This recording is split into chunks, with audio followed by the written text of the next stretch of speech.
Okay, wengi sana walinifuata na wakanioji wakaniuliza namna gani Excel inafanya kazi na kwa nini nimesema mfumo wa mauzo ni bora kuzidi Excel. Sasa kitu cha muhimu ambacho tunatakiwa kujua kwa mfumo wa mauzo ambao unatengenezwa unakuwa umetengenezwa kwa tunasema kwa nanili nzuri, kwa ubora zaidi. Ubora huu ni kwa ajili gani? Cha kwanza, mfumo wa mauzo, kumbuka, unakurahisishia kazi. Cha kwanza, mfumo wa mauzo kazi yake unakusanya taarifa za bidhaa ulizonazo, labda ni kwenye duka, labda unauza simu, kwenye mfumo ule unajaza orodha ya simu, aina ya simu ulizonazo na gharama ya simu. Kwa unaweza ukajaza bei ya kununulia, mzigo umechukuliwa kwa shilingi ngapi, na pia ukajaza bei ya kuuzia.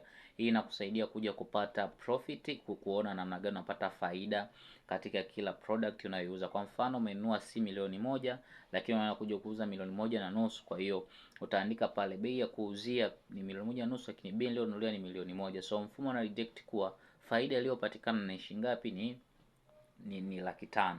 So kitu ambacho unatakiwa ufahamu ni kuwa mfumo wa mauzo wenyewe unakuwa bora kwa sababu cha kwanza unakuwa una sehemu ya POS, sehemu ya mtu anaweza kuprint receipt baada ya kuuza, yule mteja na ndiye mfanyakazi wako kusimamia, na hiyo unakuwa unaiona real time. Yani ukiwa wewe na mfumo, let's say una maduka sehemu tofauti tofauti, unaweza kuona mpaka sasa hivi saa 6 wafanyakazi wangu wameuza kiasi gani. So mfumo wa mauzo wenyewe unakuwa unakurahisishia hivyo vitu. Kingine, mfumo wa mauzo unakuwa unakusaidia kugenerate report za mwezi. Kwa mfano kila mwezi umeuza kiasi gani, na hii inakusaidia sana kama una duka kutambua kuwa ni bidhaa gani zinauzwa sana kwa wakati gani. Hii inakusaidia sana kwa sababu unakuwa una uhakika wa kufuatilia moja kwa moja bila kuandika kwenye daftari. Na kingine, mfumo wa mauzo unakusaidia kukumbuka wateja wako. So unaweza ukatoa promotion. Kwa mfano labda mimi Filipo nakuja kununua simu kila baada ya mwezi. Kwa hiyo unakuja unaangalia umefika mwezi wa 6 unakumbuka okay, Filipo anakuja kununua simu kila baada ya mwezi. Let's say ananunua simu milioni moja na laki tano, naambia Filipo, ile simu unanunua milioni moja na laki tano tutakuuzia kwa laki tisa kwa punguzo, kwa sababu wewe ni mteja wetu.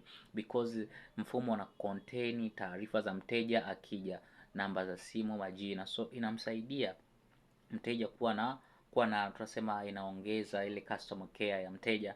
Na hii mifumo inatumika kwenye mahospitali. Kuna baadhi ya mahospitali sasa hivi ukienda kama wewe kutibiwa pale, unaambiwa ukifika tu ukasema naitwa labda Filipo Daniel, kwenye database inakuja taarifa kuwa kuna mtu anaitwa Filipo Daniel. So okay, Filipo Daniel, karibu, unaendeleaje? Wanakuwa wanajua, wana zile taarifa za awali za mteja wao. So ni muhimu sana kuwa na taarifa za awali za mteja wao, kwa sababu inakusaidia wewe mbali na kukalili, lakini unakuwa nao taarifa za simu. Unaweza kumtumia message. Kuna zile bulk message ambazo watu wanaforward kwa wateja wao, na forward kwa mteja, unakuwa unamkumbusha kwa karibu Januari au Februari hii kuna offer 1 2 3. So hizo zote unaweza kuifanya kwa mfumo wa mauzo. So mfumo wa mauzo unakuwa perfect na best kwa sababu unakuwa na contain taarifa nyingi ambazo taarifa hizo ni sahihi na zipo real time na mtu hawezi kuibia kuliko kutumia Excel. Japokuwa Excel ndio tunatumia as a database sometimes, but kutumia mfumo wa mauzo na kupelekea kuwa na real time update na kuwa na uwezo wa kufuatilia biashara yako kwa ukaribu.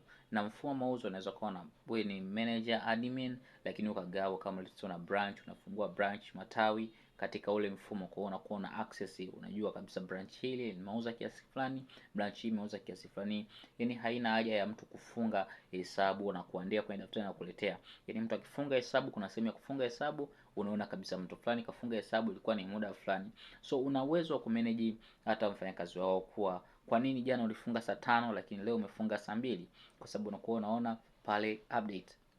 Bora zaidi ni kuwa ukija kwangu nahakikisha na kuwekea na artificial intelligence ambayo itakusaidia na itakupa mawazo, ushauri na kukusaidia kufuatilia vitu kwa makini. Kwa mfano una branch 6, unaambia nahitaji kuona branch ya Kinondoni imeuza kiasi gani, inakuletea taarifa muda huo. Hauna haja kwenda kwenye branch ya Kinondoni kwenda kuangalia, inakuletea na inakupatia na analysis ya mwezi, wiki, siku, every time.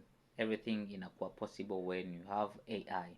Mimi ni Filipo Msengi, ninakupa teach.